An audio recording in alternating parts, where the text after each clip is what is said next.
Hello दोस्तों, स्वागत है आप सभी का आरआरबी मैथ के 94 में। दोस्तों, आज की क्लास में हम कवर करेंगे जीके के कुछ महत्वपूर्ण क्वेश्चन को, और हम इसी सीरीज से करेंगे। ये देखिए, रुकमणी पब्लिकेशन की बुक है। ये सबसे अच्छी बुक है, ये रेलवे के लिए सबसे अच्छी मानी जाती है, और इसमें 20 सेट दिया हुआ है। तो इसमें देखिए, मैथ है, रीजनिंग है और जीके है।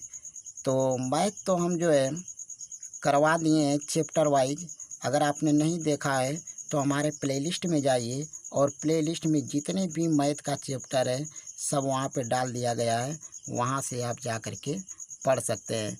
तो आज हम जो कवर करेंगे, जीके का 40 क्वेश्चन को कवर करेंगे, और इसी बुक से हम करेंगे। ठीक है, चलिए क्वेश्चन को शुरू करते हैं। तो सबसे पहले दोस्तों, आप हमारे चैनल पर नए हो तो हमारे चैनल को सब्सक्राइब कर लीजिए और बेल आइकन को भी दबा दीजिए।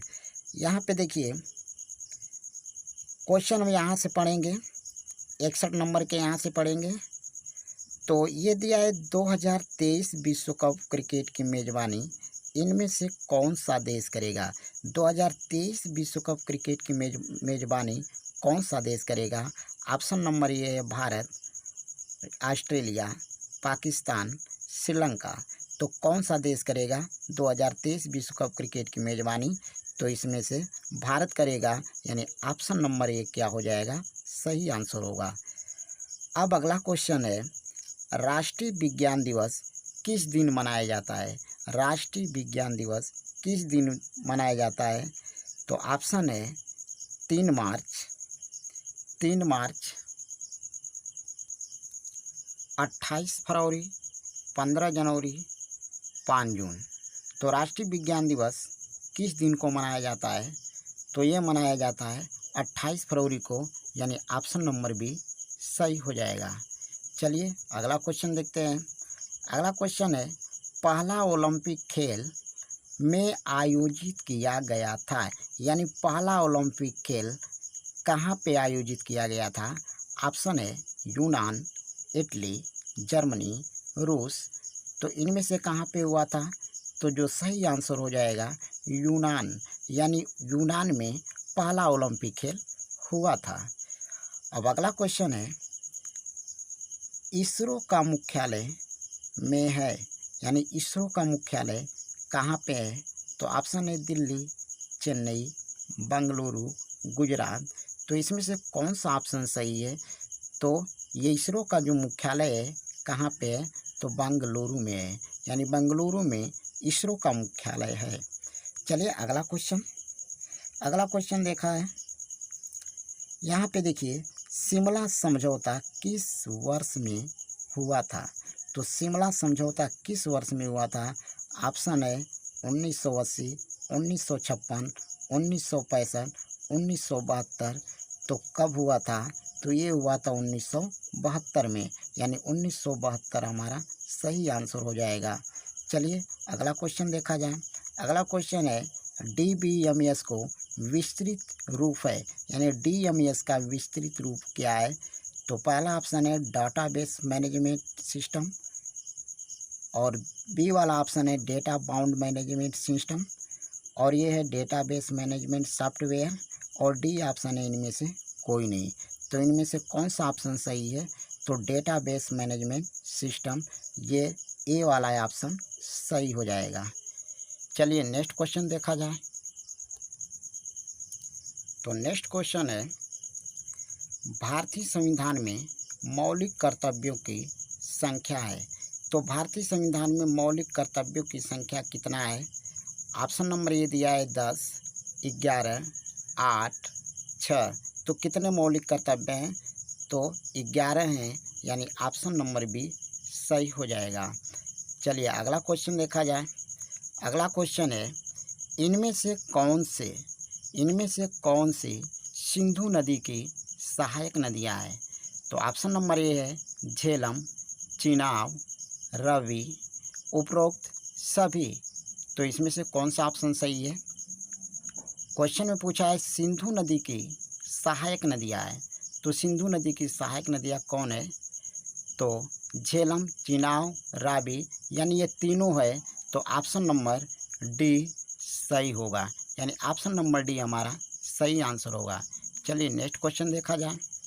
नेक्स्ट क्वेश्चन है, ब्रह्मांड को कितना प्राचीन माना जाता है? तो पहला ऑप्शन है 14.2 बिलियन वर्ष, बी ऑप्शन है 15 बिलियन वर्ष, सी ऑप्शन 13.8 बिलियन और डी है 12.6 बिलियन। तो इसमें से कौन सा ऑप्शन सही है? तो ऑप्शन नंबर सी सही है, यानी 13.8 बिलियन वर्ष। यानी ब्रह्मांड को कितना प्राचीन माना जाता है? तो 13.8 बिलियन वर्ष। अब अगला क्वेश्चन देखा जाए। अगला क्वेश्चन है, यस बैंक का मुख्यालय कहाँ है? यानी यस बैंक का मुख्यालय कहाँ है? तो ये ऑप्शन है दिल्ली, मुंबई, हैदराबाद, चेन्नई। तो कहाँ पे है? तो ये है मुंबई में, यानी ऑप्शन नंबर बी सही हो जाएगा। यानी जो यस बैंक का मुख्यालय कहाँ पे है? मुंबई में। चलिए नेक्स्ट क्वेश्चन देखा जाए। नेक्स्ट क्वेश्चन है, संतोष ट्रॉफी किस खेल से संबंधित है? तो पहला ऑप्शन फुटबॉल, क्रिकेट, कुश्ती, इनमें से कोई नहीं। तो इसमें से कौन सा ऑप्शन सही है? तो जो संतोष ट्रॉफी है किस खेल से संबंधित है? तो ये है फुटबॉल से संबंधित है। संतोष ट्रॉफी फुटबॉल से संबंधित है। चलिए अगला क्वेश्चन देखा जाए। स्वराज आंदोलन किसके द्वारा शुरू किया गया था? जो स्वराज आंदोलन शुरू किया गया था, बाल गंगाधर तिलक, ऑप्शन दिया है Bal Gangadhar Tilak, B option Annie Besant, C option Helena Blavatsky और डी है लाल बहादुर शास्त्री। तो इसमें कौन जो है स्वराज आंदोलन शुरू किया था? तो ये शुरू किया था एनी बेसेंट, यानी ऑप्शन नंबर बी सही हो जाएगा। यानी एनी बेसेंट स्वराज आंदोलन शुरू किया था। अगला क्वेश्चन है, भारत का राष्ट्रीय प्रक्षेपण पैड कौन सा है? यानी भारत का राष्ट्रीय रॉकेट प्रक्षेपण पैड कौन सा है? ऑप्शन नंबर ए है Sriharikota, B option Thiruvananthapuram, C option Orissa और डी ऑप्शन है उपरोक्त सभी। तो इसमें कौन सा ऑप्शन सही होगा? ये कहाँ पे है भारत का रॉकेट प्रक्षेपण पैड? तो भारत का रॉकेट प्रक्षेपण पैड श्रीहरिकोटा में, तिरुवनंतपुरम, उड़ीसा। तो ये तीनों है, यानी तीनों जगह है। तो ये डी वाला ऑप्शन हमारा सही हो जाएगा। भारत का रॉकेट प्रक्षेपण पैड श्रीहरिकोटा में भी है, तिरुवनंतपुरम में भी है और उड़ीसा में भी है, यानी डी वाला ऑप्शन हमारा सही हो जाएगा। अब अगला क्वेश्चन दिया हुआ है, मिट्टी के अध्ययन को के रूप में जाना जाता है? मिट्टी के अध्ययन को किसके रूप में जाना जाता है? ऑस्टियोलॉजी, पेडोलॉजी, रेनोलॉजी, एंथ्रोलॉजी। इनमें से कौन सा ऑप्शन सही है? मिट्टी के अध्ययन को किसके रूप में जाना जाता है? तो पेडोलॉजी के रूप में जाना जाता है, यानी पेडोलॉजी सही आंसर होगा। यानी इसका जो बी ऑप्शन है सही होगा। ठीक, चलिए अगला क्वेश्चन देखा जाए। अगला क्वेश्चन है, अंतर्राष्ट्रीय शांति दिवस हर साल को मनाया जाता है? यानी अंतर्राष्ट्रीय शांति दिवस हर साल किस वर्ष मनाया जाता है?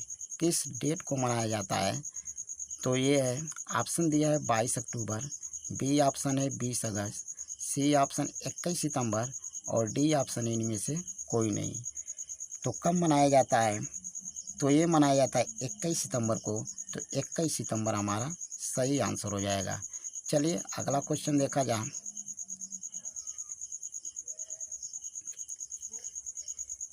विश्व का पहला कैशलेस देश कौन सा है? विश्व का पहला कैशलेस देश कौन सा है? तो ऑप्शन है इटली, रूस, स्वीडन, जापान। तो विश्व का पहला कैशलेस देश कौन सा है? कौन सा ऑप्शन सही है? तो ये है स्वीडन, यानी ऑप्शन नंबर सी सही हो जाएगा। अब अगला क्वेश्चन देखा जाए। अगला क्वेश्चन है, प्रदर्शन और मेमोरी आकार के आधार पर बिग आयरन किस प्रकार का कंप्यूटर है? तो ऑप्शन है micro computer, mini computer, main frame super computer. तो इसमें से कौन सा ऑप्शन सही है, यानी मेन फ्रेम यानी सी वाला ऑप्शन सही है। चलिए अगला क्वेश्चन देखा जाए। वर्ष 1990 में विकसित किए गए पहले सर्च इंजन का नाम बताइए। वर्ष 1990 में विकसित किए गए पहले सर्च इंजन का नाम क्या है? तो ऑप्शन है बिग, गूगल, आची, बैदू। तो कौन सा है? तो ये है आची, यानी ऑप्शन नंबर सी सही हो जाएगा। चलिए नेक्स्ट क्वेश्चन देखा जाए। भाप इंजन किस सिद्धांत पर आधारित है? तो ये किस सिद्धांत पर आधारित है? ऑप्शन है बर्नौली के सिद्धांत, ऊष्मावेगिकी का पहला नियम, स्वप्रेरण क्षणों का सिद्धांत। तो इसमें कौन सा ऑप्शन सही है? यानी ऑप्शन नंबर बी सही है, ऊष्माप्रवैगिकी का पहला नियम। ऑप्शन नंबर बी सही होगा। चलिए अगला क्वेश्चन देखा जाए। अगला क्वेश्चन है चुंबकीय क्षेत्र रेखाएं चुंबक के किस भाग से निकलती है? तो ऑप्शन है केंद्र से, उत्तरी ध्रुव से, दक्षिणी ध्रुव से, इनमें से कोई नहीं। तो जो चुंबकीय क्षेत्र रेखाएं चुंबक के किस भाग से निकलती है? तो ये निकलती है उत्तरी ध्रुव से निकलती है, यानी ऑप्शन नंबर सी बी सही होगा। जो ऑप्शन नंबर बी क्या है? सही हो जाएगा। चलिए नेक्स्ट क्वेश्चन देखा जाए। दाब की एसआई इकाई क्या है? तो दाब की जो एसआई इकाई क्या होता है? तो ऑप्शन है पास्कल, न्यूटन, वाट, कैंडेला। तो इसमें कौन सा ऑप्शन सही है? पास्कल, यानी पास्कल दाब का एसआई इकाई है। तो ऑप्शन नंबर ए सही होगा। चलिए अगला क्वेश्चन देखा जाए। अगला क्वेश्चन दिया है विद्युत चुम्बकीय स्पेक्ट्रम की तरंग दैर्घ्य की सीमा किस प्रकाश के बीच होती है? विद्युत चुम्बकीय स्पेक्ट्रम की तरंग दैर्घ्य की सीमा किस प्रकाश के बीच हो? तो ऑप्शन है 1500 एंगस्ट्रॉम से 2000 एंगस्ट्रॉम, 5000 एंगस्ट्रॉम से 5800 एंगस्ट्रॉम, 3900 एंगस्ट्रॉम से 7800 एंगस्ट्रॉम, 5590 एंगस्ट्रॉम से 9000 एंगस्ट्रॉम। तो किसके बीच है? विद्युत चुम्बकीय स्पेक्ट्रम की जो तरंगदैर्घ्य की सीमा किस प्रकाश के बीच आती है? तो ये आती है 3900 एंगस्ट्रॉम से 7800 एंगस्ट्रॉम के बीच, यानी सी वाला ऑप्शन सही हो जाएगा। चलिए अगला क्वेश्चन देखते हैं। अगला क्वेश्चन है जब अम्ल को संकेतक मिथाइल ऑरेंज में जोड़ा जाता है तो रंग क्या है? यानी जब अम्ल को संकेतक मिथाइल ऑरेंज में जोड़ा जाता है तो उसका रंग कैसा हो जाता है? ऑप्शन है हरा, नीला, लाल, पीला। तो कैसा कलर होता है उसका? तो उसका जो कलर हो जाता है लाल रंग का हो जाता है, यानी रेड कलर का हो जाता है।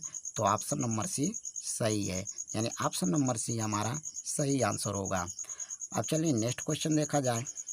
नेक्स्ट क्वेश्चन है कमरे के तापमान पर निम्नलिखित में से कौन सी अधातु तरल अवस्था में मौजूद है? कमरे के तापमान पर निम्नलिखित में से कौन सी अधातु तरल अवस्था में मौजूद है? तो कौन तरल अवस्था में मौजूद है? ऑप्शन है ब्रोमीन, पारा, एल्यूमिनियम, आयोडीन। तो कौन सा ऑप्शन है? यानी ब्रोमीन है, यानी ऑप्शन नंबर बी ए हमारा सही आंसर होगा। ठीक है, चलिए नेक्स्ट क्वेश्चन देखा जाए। कार्बन में उपस्थित इलेक्ट्रॉन की संख्या है। कार्बन में इलेक्ट्रॉन की संख्या कितनी होती है? तो ऑप्शन है 4, 2, 6, 12। इसमें से कौन सा ऑप्शन सही है? तो कार्बन में उपस्थित इलेक्ट्रॉनों की संख्या कितनी होती है? तो 6 होती है, यानी ऑप्शन नंबर सी सही होगा। ऑप्शन नंबर सी हमारा सही आंसर होगा। चलिए नेक्स्ट क्वेश्चन देखा जाए। एक्वा रेजिया निम्नलिखित में से कौन से घटक है? जो एक्वा रेजिया है निम्नलिखित में से कौन सा घटक है? ऑप्शन है नाइट्रिक एसिड और सल्फ्यूरिक एसिड, और बी ऑप्शन है हाइड्रोक्लोरिक एसिड और सल्फ्यूरिक एसिड, और सी ऑप्शन है नाइट्रिक एसिड और हाइड्रोक्लोरिक एसिड। उपरोक्त में से कोई नहीं। तो बताइए इसमें से कौन सा ऑप्शन सही है? तो ऑप्शन नंबर सी सही आंसर हो जाएगा, यानी नाइट्रिक एसिड और हाइड्रोक्लोरिक एसिड है। ठीक है, चलिए अगला क्वेश्चन देखा जाए। अगला क्वेश्चन है, नर में शुक्राणुओं के उत्पादन के लिए निम्नलिखित में से कौन सा हार्मोन जिम्मेदार है? कौन सा हार्मोन जिम्मेदार है? ऑप्शन है estrogen, testosterone, thyroxine, adrenaline. Adrenaline है। तो इसमें से कौन सा सही है? क्वेश्चन पूछा है, नर में शुक्राणुओं के उत्पादन के लिए निम्नलिखित में से कौन सा हार्मोन जिम्मेदार है? तो कौन सा हार्मोन जिम्मेदार है? टेस्टोस्टेरोन, यानी ऑप्शन नंबर बी सही होगा। ऑप्शन नंबर बी क्या होगा? सही आंसर होगा। चलिए नेक्स्ट क्वेश्चन देखा जाए। निम्न में से किसने रक्त समूहों की खोज की थी? किसने रक्त समूहों की खोज की थी? ऑप्शन है चार्ल्स डार्विन, लैंडस्टीनर, राहेल कॉर्सन, जेम्स वाटसन। तो इसमें से रक्त समूहों की खोज किसने की थी? तो ये किया था लैंडस्टीनर ने किया था। लैंडस्टीनर ने किया था रक्त समूहों की खोज, यानी ऑप्शन नंबर बी सही है, यानी ऑप्शन नंबर बी हमारा सही आंसर होगा, लैंडस्टीनर। अब अगला क्वेश्चन देखा जाए। अगला क्वेश्चन है, जब वसामय ग्रंथि कार्य करने में विफल हो जाती है तो क्या होता है? जब वसामय ग्रंथि कार्य करने में विफल हो जाती है तो क्या होता है? तो ऑप्शन है कि शारीरिक तापमान को नियंत्रण करने में सक्षम नहीं होगा, और बी ऑप्शन है अधिक मेलेनिन होने से त्वचा का रंग गहरा हो जाएगा, और सी है बाल उगने में असफल रहेंगे। डी ऑप्शन है त्वचा शुष्क और खुरदरी हो जाएगी। तो इसमें से कौन सा ऑप्शन सही है? तो त्वचा शुष्क और खुरदरी हो जाएगी, यही डी वाला ऑप्शन सही है। पूछा है,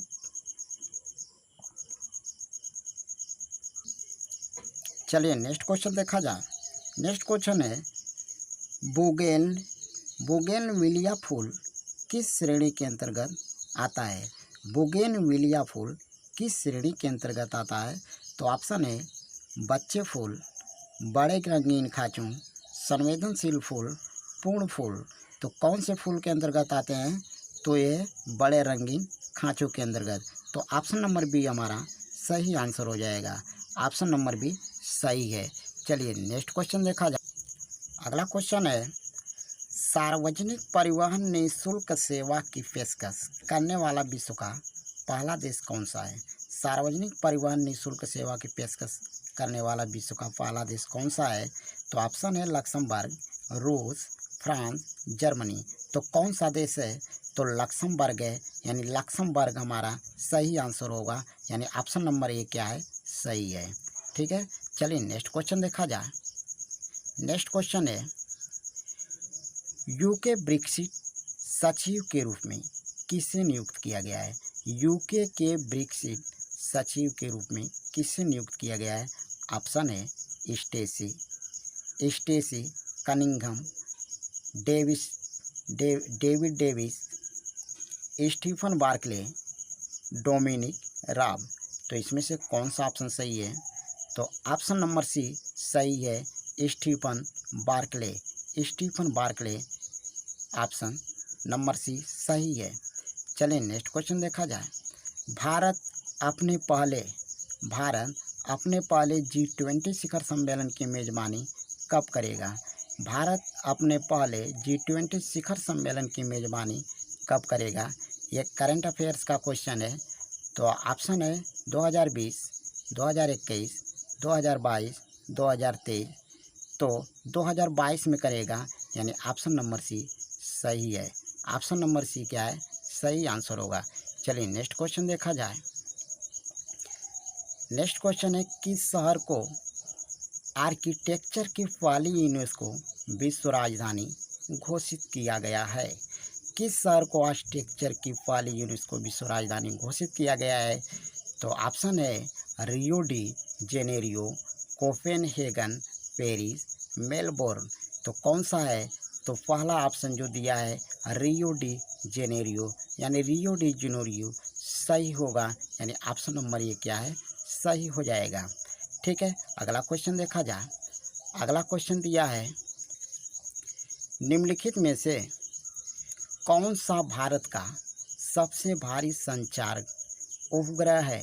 तो भारत का सबसे भारी संचार उपग्रह कौन सा है?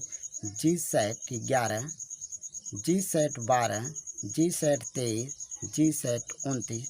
तो कौन सा है? तो जीसैट 11 है, यानी भारत का सबसे भारी संचार उपग्रह कौन सा है?